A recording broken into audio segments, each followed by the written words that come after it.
Hello friends, welcome to Crack Next, a step towards free education for all। तो आज हम बात करेंगे about sustainable development and pandemic. तो ये टॉपिक का इम्पोर्टेंस देखते हैं हम क्या है। तो इसमें आज हम बात करेंगे about what is sustainable development, why sustainable development is important, natural resource का डिप्लीशन वो क्यों हो रहा है, सस्टेनेबल डेवलपमेंट के गोल्स क्या क्या हैं, ये टोटल 17 है, और challenges to sustainability, how human are facing challenges to sustainability. फिर हम देखेंगे कोविड-19 और सस्टेनेबल डेवलपमेंट कैसे इंटरलिंक्ड है। उसके बाद देखेंगे एडवांटेजेस और स्टेप फॉरवर्ड। इसमें हम बात करेंगे कि हमारे तरफ से कौन कौन से स्टेप्स हैं जो हेल्प कर सकते हैं फॉर सस्टेनेबल डेवलपमेंट। तो पहले हम देखते हैं अबाउट सस्टेनेबल डेवलपमेंट क्या है।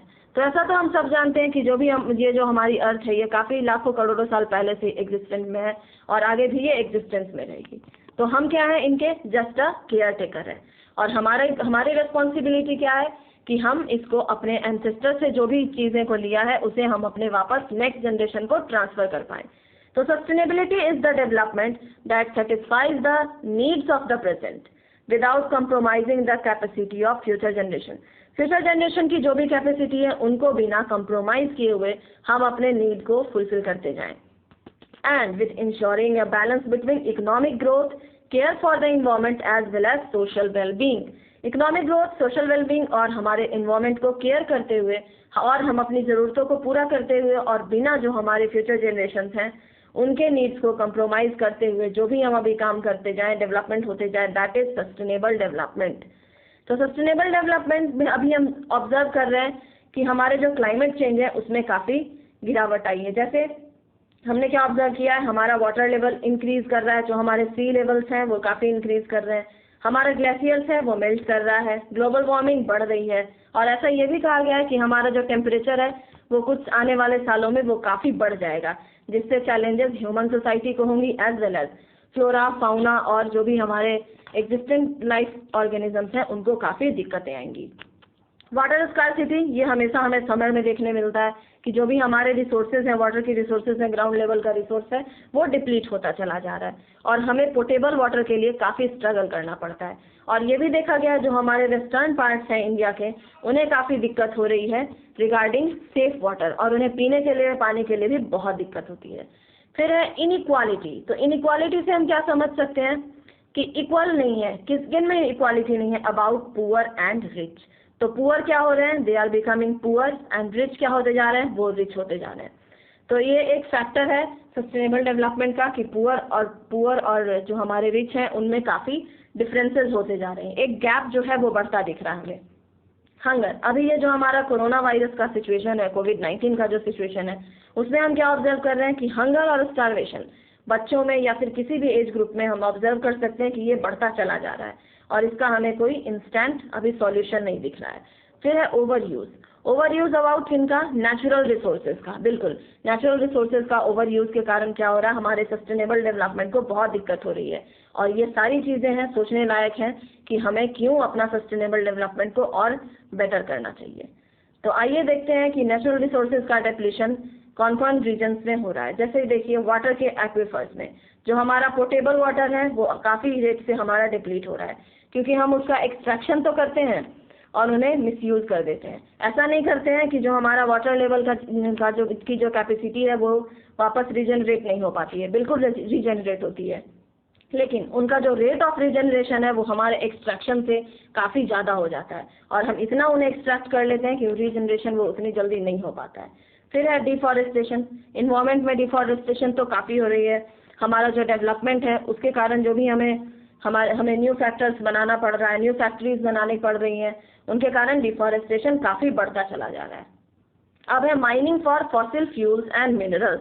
तो हमारी ज़रूरतें बहुत ज़्यादा हैं, हमें डिफरेंट चीज़ों पर निर्भर करना पड़ रहा है, हमारे टेक्नोलॉजीज डेवलप कर रही हैं, हमारे नीड्स और नेसेसिटीज़ बढ़ रही हैं, तो उसके लिए और हमें डिफरेंट जो कंट्रीज़ हैं उनसे भी हमें फ्यूल वगैरह को इंपोर्ट करना पड़ता है। जो हमारे गल्फ कंट्रीज़ हैं उनसे हमें डिफरेंट काइंड के हमें क्या करना पड़ता है, ऑयल को इंपोर्ट करना पड़ता है। तो उन पर डिपेंडेंसी कम करने के लिए हमारा जो फॉसिल फ्यूल का जो खुद का है उन्हें हमें यूज़ करना पड़ता है। तो इसमें माइनिंग काफ़ी यूज़ होती है, और माइनिंग में हमें क्या देखने को मिलता है कि जो भी इलाके हैं, माइनिंग से जो अफेक्टेड इलाके हैं, उससे उसके पेरिफेरी में जितने भी लोग हैं वो काफ़ी उससे अफेक्टेड हो जाते हैं, इधर वो लैंड हो, सॉइल हो या एयर हो। फिर पॉल्यूशन और कंटामिनेशन ऑफ रिसोर्सेज, यस ये भी हमारा एक नेचुरल रिसोर्स का डिप्लीशन है। क्यों? क्योंकि जो पॉल्यूशन जो भी हमारे पास हम जो भी चीज़ों को यूज़ करते हैं उन्हें हम बिना ट्रीट किए हुए उनको डायरेक्ट वाटर बॉडीज़ में रिलीज़ कर देते हैं। हालांकि ऐसा करना तो नहीं चाहिए, लेकिन वो अगर वो वाटर बॉडीज़ में रिलीज़ कर दिया जाता है तो इससे जो हमारे वाटर बॉडीज़ हैं वो काफ़ी हद तक इफेक्ट होते हैं। एक्वेटिक प्लांट एंड एनिमल, उनको भी काफ़ी हार्म होता है। फिर ये जो स्लैश एंड बर्न एग्रीकल्चर है, इसमें जो हमारे लैंड का जो टॉप सॉइल होता है उनको क्या कर दिया जाता है, जो टॉप सॉइल है वो बर्न कर दिया जाता है, क्योंकि जो रेसिड्यू होते हैं एग्रीकल्चरल रेसिड्यू, उनको हटाने के लिए ये स्लैश एंड बर्न की प्रैक्टिस की जाती है। तो ये भी काफ़ी इम्पैक्ट करता है, क्योंकि जो हमारा टॉप सॉइल ऑफ लेयर है वो काफ़ी सालों में वो रीजनरेट होता है। तो ये भी एक फैक्टर है। फिर है हमारा सॉइल इरोजन। आप समझ सकते हैं कि डिफॉरेस्टेशन और soil erosion they are directly linked. फिर है ओवर कंजम्पशन। ओवर कंजम्पशन किसका? आइदर रिसोर्सेज का एक्सेसिव यूज़ या फिर अननेसेसरी यूज़, जो कि जिनको अवेलेबल है वो उनको ज़्यादा यूज़ कर रहे हैं और जिनको अवेलेबल नहीं है उनमें वो इन्हें यूज़ ही नहीं कर पाते हैं। तो हमें इनका भी ध्यान रखना है। तो ये है हमारे कुछ सस्टेनेबल डेवलपमेंट गोल्स, जिनको हम ग्लोबल गोल्स भी कहते हैं, और ये अडॉप्टेड गया था बाय यूनाइटेड नेशन और उनके मेंबर स्टेट्स के द्वारा in 2015 for universal call to all the people. तो इसमें टोटल 17 गोल्स हैं जो डिफरेंट सेक्टर्स, जो डिफरेंट चीज़ों को ये टारगेट करते हैं। लेकिन ये 17 जो हमारे सारे गोल्स हैं वो आखिर में आकर मिलते हैं इन 4 गोल्स के, जो कि उनके एज अ टारगेट के रूप में एज अ वर्क करते हैं। जैसे कौन से? हमारे पीस एंड प्रोस्पेरिटी बाय 2030। तो 2030 का जो हमारा टारगेट है ये है पीस और प्रोस्पेरिटी को बना के रखना। तो 2015 तक का जो टारगेट था उन्हें हम कहते हैं सस्टेनेबल डेवलपमेंट गोल्स, और 2015 से जो 2030 का ड्यूरेशन है उन्हें हम कहते हैं मिलेनियम डेवलपमेंट गोल्स। तो ये है उनके कुछ targets. Then other target is to eradicate poverty, so that जो हमारा इनइक्वालिटी का लेवल है, जो इनइक्वालिटी का जो गैप है वो रिड्यूस हो पाए और पॉवर्टी पूरी तरह से इन द पूरे वर्ल्ड में वो इरेडिकेट यानी वो खत्म हो पाए। फिर है प्रोटेक्टिंग द प्लैनेट। ऑब्वियसली जब हम सस्टेनेबल डेवलपमेंट की बात कर रहे हैं तो प्लैनेट को तो प्रोटेक्ट करना एक one of the major goals होना चाहिए ही। फिर हम बात कर रहे हैं अबाउट टूवर्ड्स बेटर लाइफ। तो बेटर लाइफ किनकी? हमारी, आपकी, और ये जो हमारा टोटल ग्लोबल वर्ल्ड का जो एज अ विलेज है उनकी। अब देखते हैं चैलेंजेस टू सस्टेनेबिलिटी। सस्टेनेबिलिटी के कौन कौन से चैलेंजेस हो सकते हैं? जैसे ये देखिए हमारा वेस्ट मैनेजमेंट। तो ये जो प्रॉपर डिस्पोजल होना चाहिए इंडस्ट्रियल और केमिकल वेस्ट का, वो प्रॉपर डिस्पोजल हो नहीं पाता है। तो ये क्या हो जाते हैं, वेस्ट मैनेजमेंट में काफ़ी हमें ये देखने की ज़रूरत है कि ये जो भी वेस्ट है वो प्रॉपरली ट्रीट करने के बाद ही उन्हें रिलीज़ किया जाए। और ये हमारा प्लास्टिक है वो तो एक पॉल्यूटिंग एजेंट है ही इन लैंड एंड सीज। तो ये हार्म फिर किन्हें करता है? इकोसिस्टम को, बायोडाइवर्सिटी को डायरेक्टली, और इनडायरेक्टली ये हमें भी हार्म करता है। फिर है हमारा नेक्स्ट चैलेंज है फैशन। ऑब्वियसली फैशन क्यों? हमें डिफरेंट डिज़ाइंस के, डिफरेंट ब्रांड्स के कपड़े चाहिए, उनमें काफ़ी चीज़ें यूज़ होती हैं, जैसे एक सिंथेटिक फाइबर भी यूज़ होता है जो कि माइक्रो प्लास्टिक्स को कंटेन करता है। तो इनके प्रोसेसिंग के दौरान जो भी सिंथेटिक फाइबर्स के जो भी बाई प्रोडक्ट हैं या जो भी वेस्ट प्रोडक्ट हैं उनको वाटर बॉडीज में रिलीज़ कर दिया जाता है। तो वो जब रिलीज़ होते हैं तो वो माइक्रो प्लास्टिक्स भी अपने साथ रखते हैं, और वो वाटर के डिफरेंट बॉडीज में वो माइक्रो प्लास्टिक्स इतने छोटे होते हैं कि वो हर एरिया में वो जाके चले जाते हैं, आइदर वो हमारा एक्वेटिक प्लांट्स हो या एक्वेटिक एनिमल्स हो, वो उन्हें भी हार्म करते हैं। और अगर उन एक्वेटिक एनिमल्स को हमने कंज्यूम किया जैसे फिश वगैरह को, तो वो इनडायरेक्टली हमें भी हार्म कर देते हैं। फिर कॉस्मेटिक्स है, जो हमने कोई भी प्रोडक्ट को यूज़ किया फिर उसके बाद हमने उसे हाथ धोया, वॉश किया, तो वो इनडायरेक्टली हमारे वाटर बॉडीज में फिल्टर होके वो हमें ही हार्म करने जा रहा है। तो this is one of the challenge to sustainability. फिर है टेक्नोलॉजी। टेक्नोलॉजी कैसे अफेक्ट कर रहा है? माइनिंग जो है वो अपने विसिनिटी में अभी हमने डिस्कस किया कि जो भी उसके पेरिफेरी में है, उसके जो भी पेरिफेरी में है उनको क्या करता है, वो सॉइल हो, हमारा लैंड हो या फिर हमारा जो इन्वायरमेंट हो, एयर हो, उन्हें वो काफ़ी हद तक इफेक्ट कर देता है।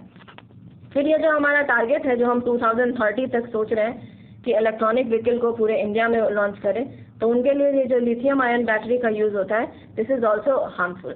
और जो हमने इंटरनेशनल सोलर अलायंस किया हुआ है उसमें जो सोलर पैनल यूज़ होता है उनका जो डिस्पोजल है वो भी one of the harmful things of technology. फिर है हमारा ट्रांसपोर्टेशन, जिसमें रिपोर्ट्स कहते हैं कि 4% of the all green house gases का जो एमिशन होता है वो हमारे ट्रांसपोर्टेशन से ही होता है। और ट्रांसपोर्टेशन का और जो भी हमारे पास ग्लोबलाइज्ड वर्ल्ड के थ्रू हमारे पास डिफरेंट चीज़ें हैं वो हमारे पास अवेलेबल हो रही हैं, तो आप सोच सकते हैं कि हमारे पास ग्रीन हाउस गैस का एमिशन कितना ज़्यादा हो रहा है। फिर देखिए अब कोविड-19 और सस्टेनेबल डेवलपमेंट आपस में कैसे लिंक्ड है, हम चलिए उनकी बात करते हैं। फिर देखेंगे कि उनके कौन कौन से एडवांटेजेस हैं और उनके क्या डिसएडवांटेजेस हैं। तो कोविड-19 पैंडेमिक का ह्यूज इम्पैक्ट हुआ किन पे, ह्यूमन पे, और किन पे हुआ, इकोनॉमी और हेल्थ केयर सिस्टम्स पे। ये तो हम लोग समझ ही सकते हैं, हमने इन्हें ऑब्जर्व भी किया है। तो इनके लेकिन in spite of the all this इनके कुछ एडवांटेजेस भी हैं। जैसे मोबिलिटी क्या हुई, रिड्यूस हो गई अप टू 90%। जो हमारा लॉकडाउन था उसमें सारे लोगों को ये कहा गया कि आप प्लीज़ घर में रहें, आप सेफ रहें। तो मोबिलिटी जब रिड्यूस हुई तो उससे इन्वायरमेंट पॉल्यूशन ऑटोमेटिकली रिड्यूस हो गया बाई 30%। क्यों? क्योंकि जब आदमियों की मोबिलिटी रिड्यूस हुई तो फिर उन्होंने मीन्स ऑफ ट्रांसपोर्टेशन को यूज़ नहीं किया, और मीन्स ऑफ ट्रांसपोर्टेशन यूज़ नहीं हुआ तो जो रिलीज थे टॉक्सिक गैसेस जो रिलीज होते थे उनका रिलीज कम हो गया। फिर जब ये कोरल फिर क्या हुए, जब ये हमारे कार्बन डाइऑक्साइड का एमिशन कम हुआ, जो हार्मफुल गैसेस का एमिशन कम हुआ, तो ये जो कोरल और एक्वेटिक लाइफ थे वो वापस रिजुविनेट हो गए, यानी वो वापस ग्रो करने लगे। क्योंकि ऐसा देखा गया है कि ये जो कोरल रीफ्स हैं वो काफ़ी हार्म होते हैं by the release of carbon dioxide. तो जब हमने कार्बन डाइऑक्साइड को रिलीज नहीं किया तो जाहिर सी बात है ये जो थे वो काफ़ी अच्छे से ग्रो कर गए।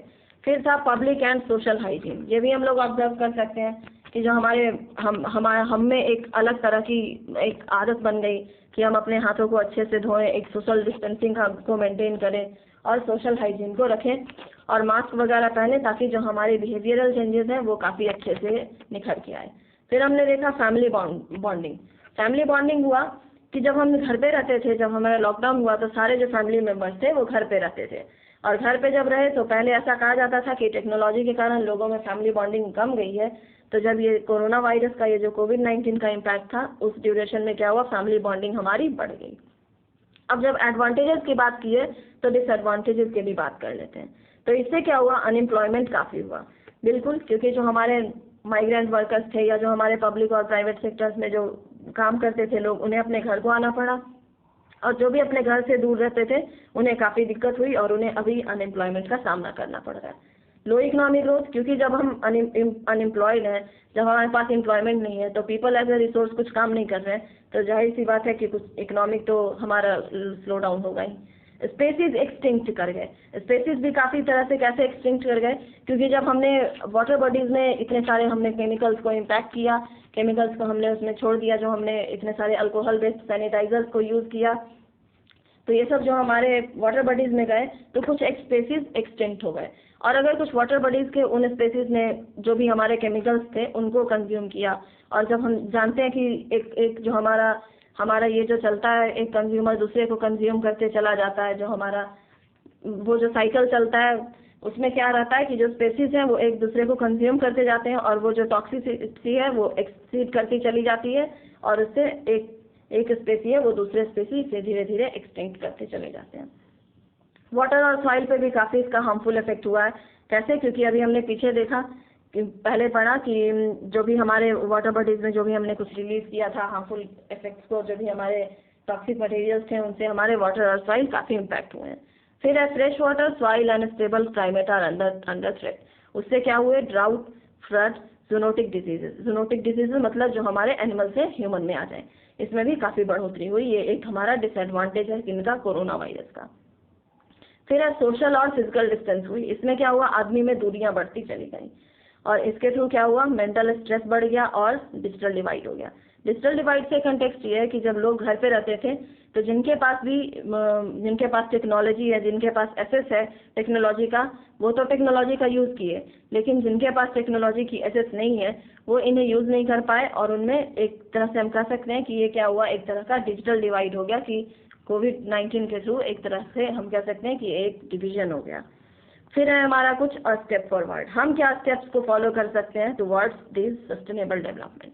तो कलेक्टिव एफर्ट होगा किनका, गवर्नमेंट का, बिजनेसेस का, सिविल सोसाइटी का, और ऑब्वियसली हमारा भी। फिर क्या होगा, स्टैटिस्टिकल सिस्टम में इम्प्रूवमेंट होगा।